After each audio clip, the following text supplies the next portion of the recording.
is November 3rd, 2020. It's election day in the United States. And Hrafnsson and myself are going to try to cover that thing, talking to activists, journalists, other people that make an effort to make the world a better place. This is podcast, which is Dutch, pot with candle. If you say it quickly, it sounds like a podcast. That's what it is. That's me. This is my co-host, Hrafnsson. Hey, Hrafnsson. Yeah, hey, what's up? I don't got any such gimmicks such as that, but you know. Welcome. I'm in the Netherlands, which is in Europe. Where are you? I'm everywhere. So I was in Kazakhstan. I'm now in Mexico. I don't know where I'll be next, but you know, on the outskirts of the U.S. empire down here in Mexico. Okay. We have our first guest in the waiting room. I'm going to admit Kristinn Hrafnsson, who is the current, interim editor-in-chief of WikiLeaks. And we have a whole host of guests lined up. We were slightly nervous doing this live. See if we can pull it off. And see what happens when Kristinn joins us. I have admitted him. So we're recording this through Zoom. Ah, there you go. Good morning. Good morning. Good morning. You haven't slept either yet. Not yet, but it's only 1 a.m. in the morning, so it's not bad. It's not. I prepared for this, and it's a bit of a unique night, isn't it? So exactly.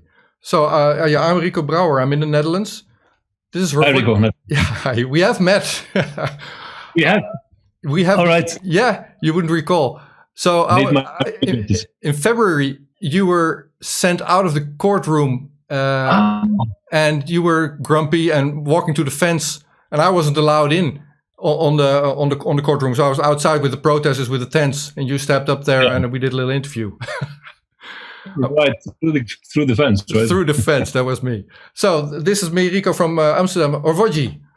I'm Hrafnsson. I'm in Mexico right now. So. Nice to meet you in Mexico. Hi. All right. So we're going to talk about the legal proceedings, the extradition case of Julian Assange, how that was in February and how that was last month when you were in court for a month. But this is election night. My first question would be, do you feel Julian Assange, his verdict, his freedom depends on the outcome of tonight? I can never be certain about that, and we are very hesitant to count on it. It is, of course, noteworthy that we are arguing, and we are arguing in court in Julian's case, that this was a very political indictment, political persecution against him by the Trump administration. It was known after Trump came to power that the Obama administration had, for years and years, investigated, tried to find an angle on indicting Julian, but didn't find any that passed the New York Times problem, so-called. That is, there was no difference between what WikiLeaks did and what New York Times did. So they decided not to prosecute Julian. We learned that, of course, after Trump came to power from inside the Justice Ministry in the U.S. So just that fact, it sort of highlights and shows that it's a political process. However, the journalists have not been able to squeeze out of Joe Biden any commitment when it comes to Julian Assange, and whether actually he will revert to the previous position of the Obama administration if, as the numbers are indicating, he is going to be the winner of this election. If Trump stays in, which seems rather likely if you are believing the poll numbers, which everybody should take with a grain of salt, with a back history in mind, things will continue. So it is. I've learned not to expect anything positive. Basically, we have seen such a pile up of negative outcomes throughout the years, and now 10 years, that I cannot allow myself to be hoping to a positive outcome. And in essence, it would be absurd to think that in this extraordinary case with so much at stake that you would be having to count on the voters in the US maybe narrowly putting Biden in power. And still, we don't know the outcome of that in terms of what he will do to Julian. Will he, when he takes power and if he wins in January, appoint somebody in the Justice Department that will totally change the course? They have invested heavily in the process, the DOJ, so it's probably going to be very hard to sort of roll back on that one. All right. So emphasize. I mean, everything in this case is just so loaded with political input. It is. A blind man can see this is a political prosecution, and thereby Julian a political prisoner in fighting basically a persecution. And even today, we got additional evidence supporting that.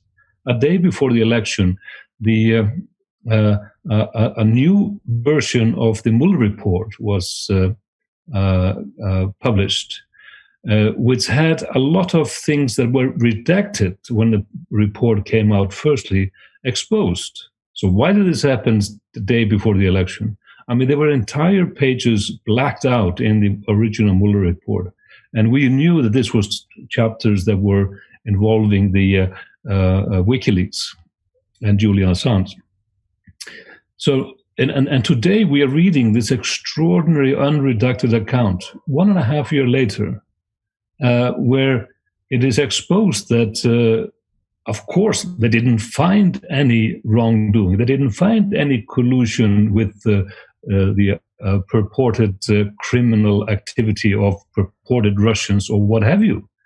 There was nothing there to indict upon. And they tried everything in the book. They looked at everything, and they didn't. We don't have the evidence. Yeah. So it begs the question, because the Mueller report came out before Julian was arrested in a very politically charged atmosphere, just a few months before the invasion, the allowed invasion in the Ecuadorian embassy. Why was this redacted? Why is it necessary to redact a part of a public outcome of a report like that, where it says, we didn't find any criminality? It's amazing. Well, one of the reasons I've invited you here is to get into that personal account also of what happened in court last month, and we're going to do that in a few minutes. But also, well, you're a journalist, and you're a journalist with one of the most, maybe the most independent news outlet that there is, like that's WikiLeaks. Before we go into the trial of Julian Assange in London, another question on Trump and Biden. Do you feel press freedom will be affected either way if one or the other were elected? Are your hopes on either one, or? Well, it takes a bit of a long answer, because as a journalist, my entire working life, I've been absolutely appalled to see how the journalism has been damaged by the mainstream media institutions in the last 4 years. Yeah. It is appalling to see. I mean, before 4 years ago, we had very partisan media on the right wing. And let's focus just on the US, but the US media is very influential on the media in the world. And I mean, when I was growing up, people looked at the US media as a bastion of quality journalism under the protective umbrella of the First Amendment.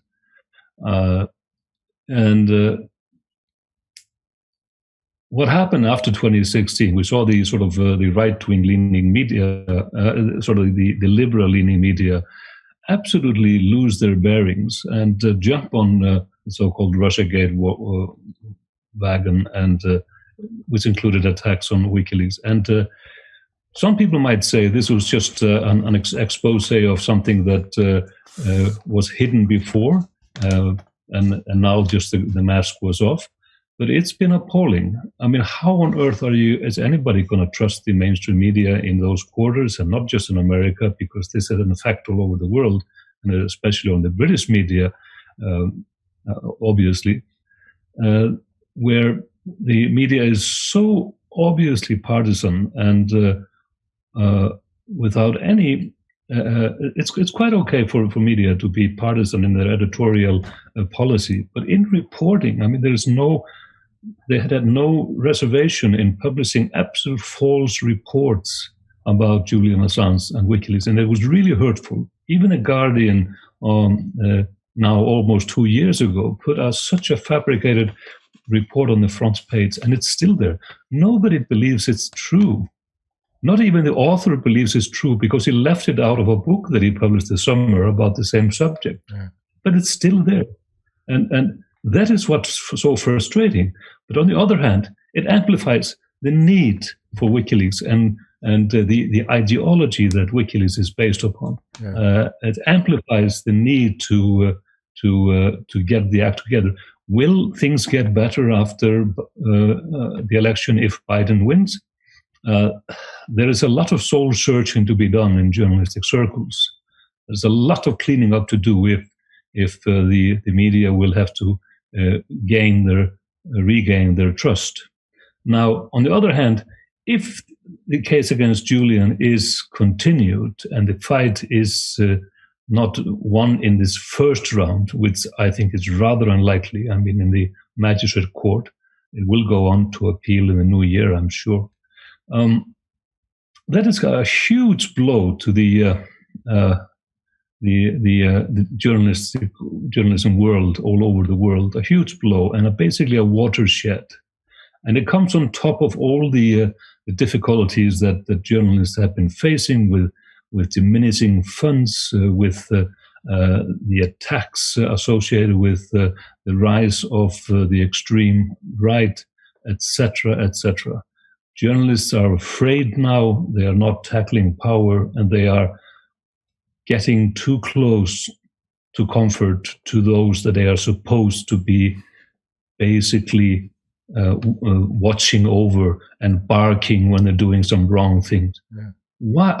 In what world is it acceptable when the liberal media that sort of supports the Democratic Party in the US has hired a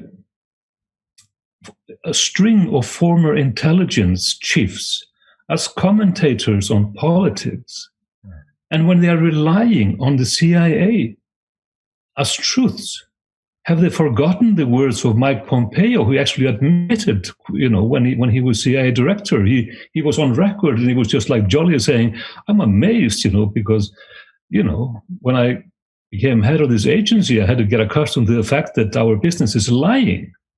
And you have CNN, CNBC, other media hiring people from these institutions, basically professional liars as commentators. We have a Clapper who lied in front of Congress with impunity when he was called because of the Snowden, before the Snowden revelations. He lied about mass surveillance. And he said, and he just shrugged and said, "Well, it was the best truthful or the least untruthful version of that I could give," or some bullshit like that. Yeah. This is a person who is now a reliable commentator for journalists. That's extraordinary. So we live in extremely precarious world, and I fear very much for the future of journalism on so many fronts. One of the reasons that I was in London that first week was to see why such news doesn't make it to the Dutch news outlets, to television. So I wanted to see if there are any reporters, and talk to those guys. And I figured out, there was one. There was one official reporter from Dutch state television, like the Dutch BBC, the NOS. But he was there only for the Monday morning. And you were in court. And the Monday morning, that's when the Americans presented their case. So he reported on that, went on national radio, and that's it. He went off to report on Brexit the rest of the week. Now, the big leg of the extradition case was in September. You were there. I was not. But what I saw online is that you were not let in at all at the start. My question to you is a personal question. So what is your personal biggest memory of that month in court? Was it a fair trial? How are you going to look back on this? It took me almost 2 weeks of reflection after that month ended, because it was such an intensive period to actually get my head around what the hell happened in that courtroom. Yeah. And I have to, my basic finding after it was that, in fact, this was not Julian Assange on trial. This was our civilization on trial.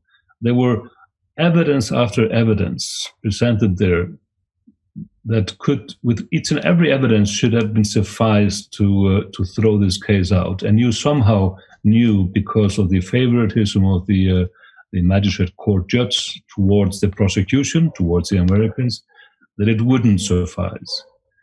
It was such a strong evidence on so many levels that it would take me just half an hour to go through the details of it.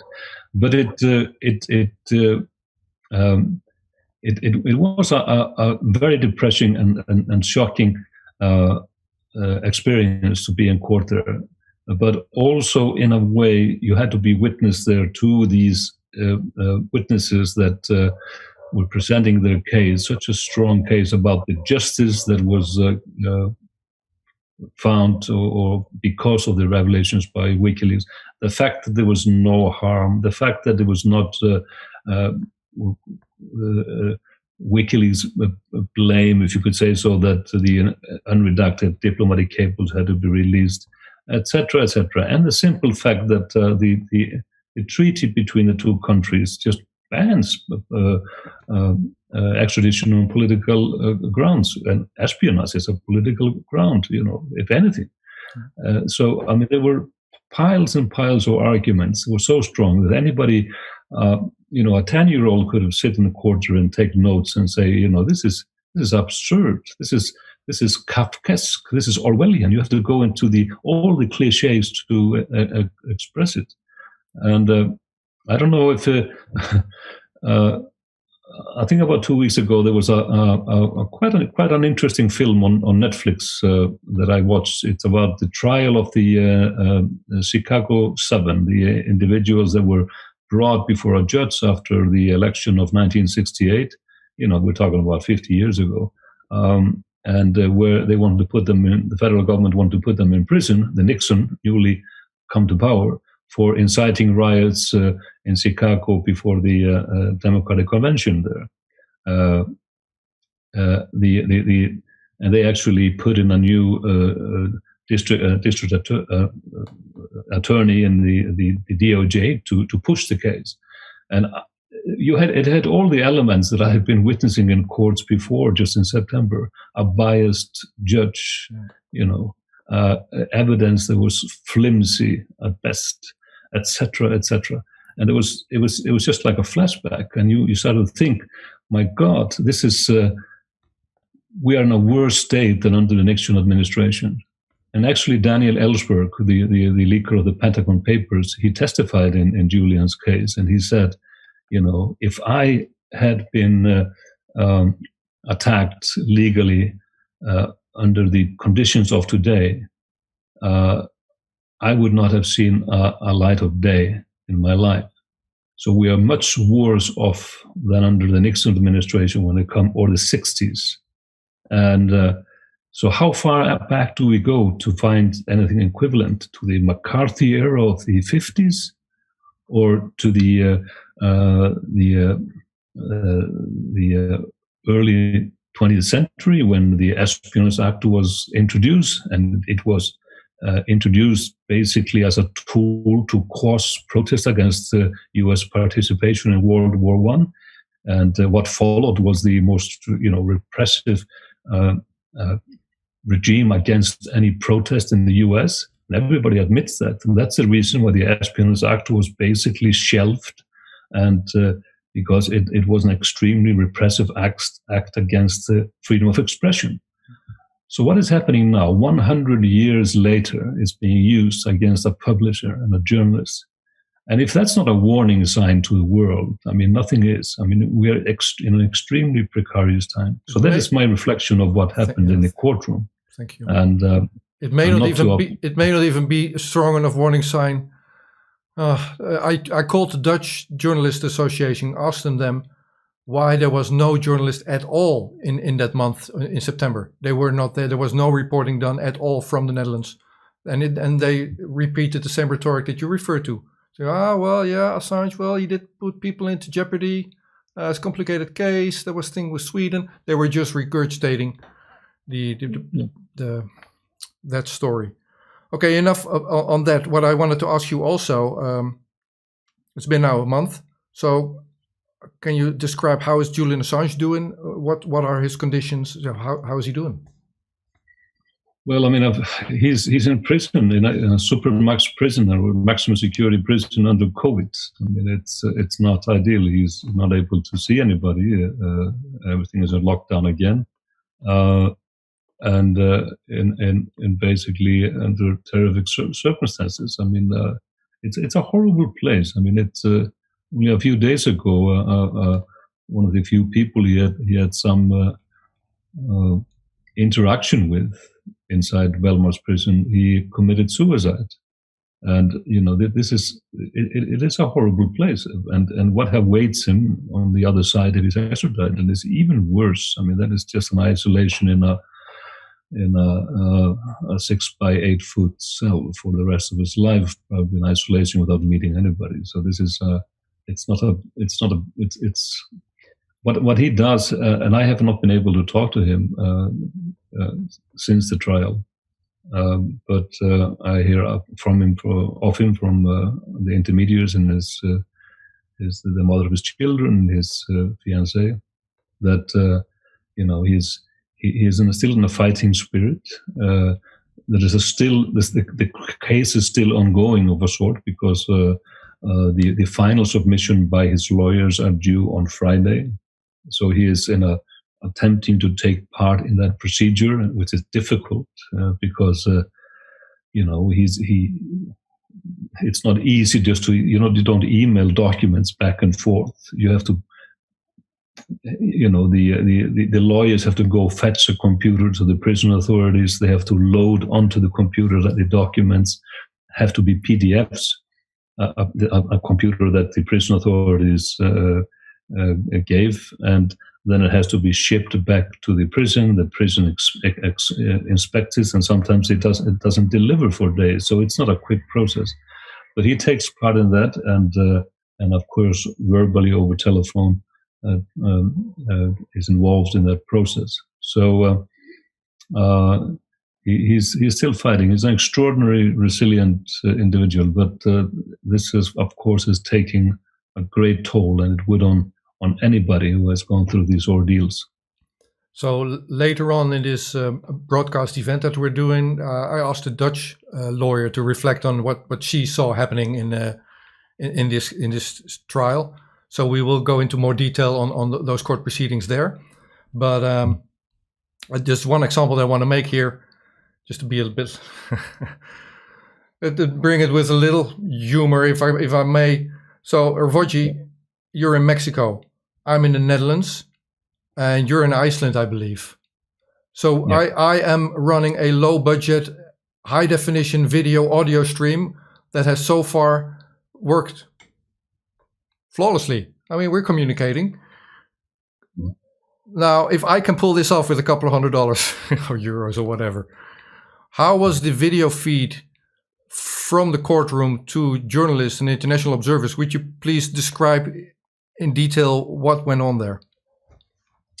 It was absolutely, as you say, it was almost comical to watch, because we're talking about an empire, former empire at least, and and a country with resources. It was constantly failing. It had to be the voice would drop out, the feed would crash, and sometimes there was just not an ability to connect at all, and the audio quality was such that nobody could hear what was going on the side.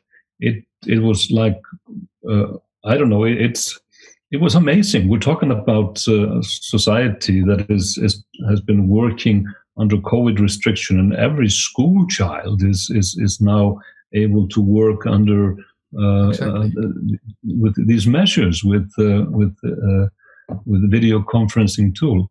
And the courts were not able to keep up with that. It was extraordinary, and it just amazes me. I was on the verge of calling my colleagues who are very technically apt and basically offer them assistance. Yeah, exactly. And it did have an effect because it delayed until the end. There was no time left, and very important testimony.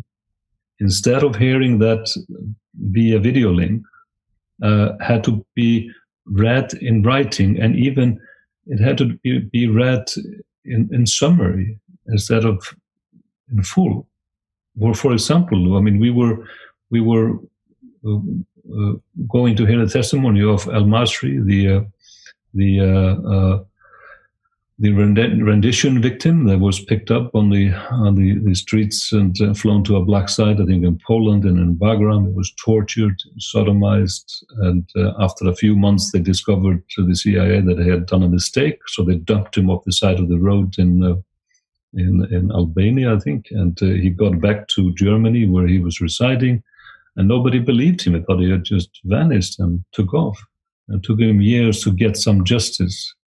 And the reason why he got justice was because there were documents in the WikiLeaks release that supported his case, namely that the Americans were putting extreme pressure on the German government, and they were threatening the German government that if they didn't let this die, because at that time the identity of the CIA operatives was known, and a case was brought against them locally in Bavaria, I think, and the German government was under pressure to basically issue an international arrest warrant, and that's when the US stepped in and said there will be consequences if you do this, and it was quashed. So this is a document that was able to prove his case, the elements of it, and the extreme political pressure stopping him from getting justice in his case, and that was in his favor. So, I mean, this is one of the many cases where the documents have brought justice to people that have really suffered. And we couldn't hear this testimony. The video link broke, and it couldn't be fixed. And in the end, a written submission, and the prosecution, the American lawyers, were arguing that, well, we need to basically concur on what is read. They wanted to redact the written report that was submitted. And at that point in the courtroom, I mean, Julian basically broke his silence and said, I will not have a CIA torture victim being censored in this courtroom. And the judge silenced him. I mean, it was just enough is enough. But I read that. So I was seeing that from the Netherlands and seeing it happen. The impression I got was that Julian Assange had obviously no authority at all. He was in the back in a glass cage, but he had moral authority. He stood up and said, well, I will not have this in my courts. That's what I heard him say. I will not have this in my courtroom. You will hear this testimony. So he had moral authority. And even though the judge had been very negative when he had expressed himself before towards him, I mean, there was a sliver of shame that I felt, and everybody, of course, understood how shameful this was. You don't silence a torture victim. Exactly. In any courtroom, it's just shameful, and I mean, everybody in the courtroom basically went silent because we understood the implication of this. But this is an anecdotal evidence of how flawed the entire process was. And you were saying that your colleagues was talking about, well, all the damage, all the harm done by WikiLeaks exposure. It's been I mean, it's been even admitted by Pentagon under oath in trial in the Chelsea Manning trial 7 years ago. Oh, yeah. I'm just saying this anecdotally. So this is what the Dutch Federation of Journalists gives me back. So this is where we are. But they are not alone in this. I mean, we're still hearing echo of this in the media. So you can imagine the power of the undermining process in the character assassination has been going on all through these years. And especially in the UK, it's been better in many countries on the mainland, in France and Germany. And I don't speak Dutch, so I'm not so sure about the Dutch media in general, but there have been some positive reporting there. But overall, in the UK media, it was just became okay to kick him because it was open season and it was endorsed by all parties. So it was a collective effort by all institutions of government, the judiciary, and the media. And that is what Niels Melzer, the special rapporteur on torture of the United Nations, basically discovered when he reluctantly looked into the case, because he wasn't that interested in this guy, Julian Assange. I mean, he's got plenty of cases that he's being asked to look into. You can imagine that. Yeah. And he was astonished, and he said the most honest thing by Niels Melzer was that he admitted that he had been under bias. He had been biased by the media and the general atmosphere towards Julian Assange. And he said, if it happens to me, who is a professor, who's an expert in this field, to see through the biases that are being presented in society, you can imagine about. I mean, that speaks a volume. So what about the ordinary people, the people in the streets? What about the media operatives? All right. We are going to continue to talk about the trial of Julian Assange later on this night. For now, we have to leave it here. Our next guest, but I don't want you to leave just yet. Just there's one more question, but I want our next guest, Mr. John Robino, to be here. We're moving into a different topic of finance. Now, since you're from Iceland, I have to ask you this question, but I'm going to admit him to the room. John Rubino, and we'll do introductions later, but maybe you can hear the question, because you are from Iceland, and the reason that hello, John. Let's see. Hey, everybody. Yeah, exactly. All right, we hear you. Yeah. Okay, this is a bit of an odd order, but we'll do introductions in a moment. We're finishing up with Kristinn Hrafnsson, but I wanted you to hear this question. This is a bridge into your topic where we're going to continue the discussion in. So he's from Iceland. Now, the reason that I turned activist was your bank. So all the savings I had, there wasn't that many, was with iSave Landsbanki. And what I wanted to ask you, has Iceland learned or improved from the 2008 crisis with your bankers and all of that, your political leaders that messed up Landsbanki? As I feel we have another 2008 coming on steroids. So how have the Icelanders dealt with it, and have you learned? Kristinn, what will be your opinion? Yes, there have been some learning process, but probably more should have learned. And it's been astonishing. Of course, we were extremely lucky in economic terms that with a tourist boom, we were lifted out of the depression after the spectacular collapse of all the major banks in Iceland. Who, it's a tiny country they live in, but the turnover of the banks overall was, I think, 11 times the GDP of the country. I mean, that I think outmeasures Switzerland by at least fivefold or something. I'm not sure about the numbers, but it was outrageous, and of course it hurt people in your country and elsewhere, savers who were hurt. What can I say? I mean, there was an extraordinary work of reconciliation and investigation and a report by a special commission by the parliament, which looked into every aspect of society. There was a special prosecutor's office to set up, and if it counts for something, I think of half of all the people that were put in jail after the 2008 banking crisis in the world, half of them were Icelandic. So at least there was some justice being done there, and so it lingers on, and it also lingers on in people's mind that they don't want to it happen again, and they are willing to go out on the street. And they know the power of protest and when enough is enough. It happened again in 2016. So in the Panama Papers, you had 10% of the population within a day of the release of the Panama Papers going down to the center of Reykjavik. It's only 27,000 people, but it's 10%. It's a sizable protest in any country, I would say. Yeah, excellent. And people, nobody was throwing stones, and I can tell you there was people from all sections of society, and they were just appalled that their prime minister had been involved in that scandal, and they were just packing the center of Reykjavik, and they stood there in silence. And the message was so clear: get the hell out of there. And he resigned.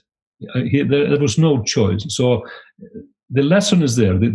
And for me as Icelander, I try to convey the story because it is the only story. It's when everything is sort of dissected, the bottom line is always this, and it still is. We haven't developed any further than that. That when people want justice, they have to physically go and meet and show their determination for change. That is still there. Kristinn Hrafnsson, thank you so much for being here. Thanks for having me. Yeah, are you going to stay up the rest of the night or what? What do you think? Well, I don't know. I think it's at least for an hour or two to see how things are progressing. Yeah, take care. Okay, bye-bye. Bye-bye.